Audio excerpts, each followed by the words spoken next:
Hello mga kamundo ko. So share ko lang ulit ang ating ano to, kalimutan ko pangalan nito, albino full platinum white na strain ng gapi. So dito guys, medyo nahirapan ako rito kasi pag mga anak talaga sila sobrang konti lang, 12 ganun lang talaga. Ang tagal ko nang inalagaan to guys, siguro mga isang taon na mahigit, pero hindi ko pa naparami ng sobra kagaya ng ibang isda, kagaya ng ating full gold na sobrang ganyan kadami.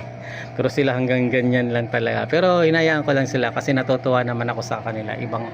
Ibang strain, tapos maganda din talaga yung kulay nila, kaya nag-enjoy ako sa kanila na ganyan lang.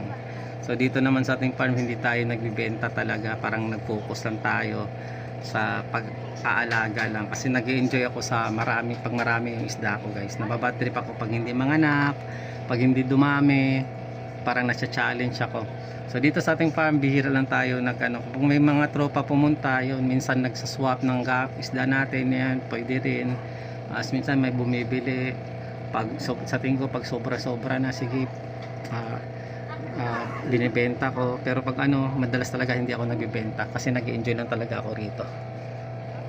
Ayan, sobrang ganda ng kulay niyan mga yan guys. Medyo pahirapan ng alagaan pero ayos pa rin. Masaya ako sa ganyan na dumami na sila. Makakaroon din tayo ng niyan, hundreds na ganyan. Ay, maraming salamat sa panonood. Mundo ko Vlogs nga pala. Pag di pa kayo nakapag-subscribe sa aking channel, please subscribe Mundo ko Vlogs. Maraming salamat. Paalam. God bless. Bye bye.